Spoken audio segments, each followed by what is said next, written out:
Les humains ont élaboré d'ingénieuses techniques pour arriver à produire une variété de sons, et la confection d'instruments de musique est un art dans lequel chaque petit détail peut faire une différence énorme sur le résultat final.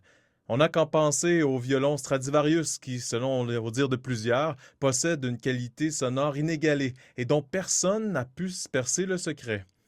Pas même certaines analyses scientifiques très poussées. Peut-être y arriverons-nous un jour, mais pour ce faire, il faut commencer par analyser les ondes stationnaires. Une onde stationnaire résulte de la superposition de deux ondes de même fréquence et de mêmes amplitudes, mais qui se propagent dans des sens opposés. Pour comprendre cette addition d'ondes et les ondes stationnaires, nous allons modéliser ici par une onde en bleu qui se propage vers la droite par l'équation A sin kx moins oméga t, et l'onde en rouge qui se propage vers la gauche sera représentée par A sin kx plus oméga t. Puisqu'il s'agit d'un principe de superposition, lorsque les deux ondes se retrouveront au même endroit, nous allons les additionner et utiliser une identité trigonométrique pour additionner les deux ondes sinusoïdales. Remarquez ici que la phase en bleu qui correspond à kx moins oméga t sera associée à alpha, et pour ce qui est de la phase en rouge, kx plus oméga t sera associé à bêta. Et dans l'identité trigonométrique, alpha plus bêta, dans un cas, va nous faire disparaître oméga t, et alpha moins bêta va faire disparaître à ce moment-là kx de l'équation, pour finalement avoir l'équation totale qui correspond à 2a sin kx cos oméga t. C'est la fonction qui représente une onde stationnaire résonante.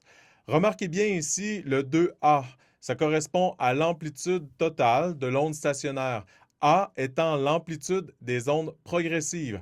Donc, l'amplitude d'une onde stationnaire est deux fois plus grande que l'amplitude d'une onde progressive.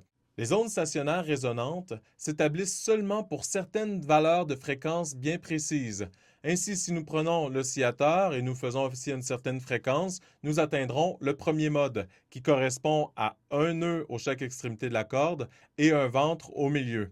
Un nœud correspond à un endroit où l'amplitude est presque nulle et un ventre correspond à l'endroit où l'amplitude est maximale. Si nous continuons d'osciller le système à une plus haute fréquence, par exemple deux fois la fréquence initiale, à ce moment-là, nous pourrions atteindre le deuxième mode. Nous allons avoir trois nœuds et deux ventres. Nous pourrions poursuivre avec une fréquence encore plus élevée, comme trois fois la fréquence initiale, et nous aurions un, deux, trois, quatre nœuds et trois ventres. La longueur d'onde des ondes stationnaires résonantes dépend de la longueur de la corde et du numéro du mode. Par exemple, ici, nous avons le premier mode, qui, en oscillant, on peut le comparer la longueur L par une demi-longueur d'onde. Et à ce moment-là, la longueur d'onde à laquelle ça oscille, ça correspond à deux fois la longueur de la corde.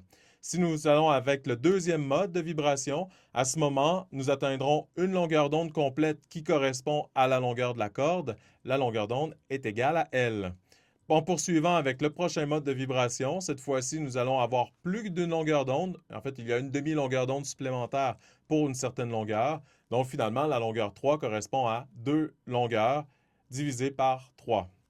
Une harmonique est une fréquence qui est n fois plus grande que la fréquence fondamentale, c'est-à-dire la fréquence à laquelle nous pouvons atteindre le premier mode de vibration, n égale à 1. Ainsi, pour une corde, nous pouvons associer chaque mode de vibration par un multiple de l'harmonique. Première harmonique, premier mode, deuxième harmonique, deuxième mode, troisième harmonique, troisième mode, etc. Sachez toutefois que d'autres systèmes ne pourront pas faire ces associations nécessairement. En effet, les modes d'oscillation des ondes stationnaires dépendent des conditions limites. Nos limites sont-elles une extrémité libre et une extrémité fixe? Est-ce que nous avons deux extrémités libres? Ou avons-nous deux extrémités fixes? Les modes de vibration changeront en fonction de ces conditions limites.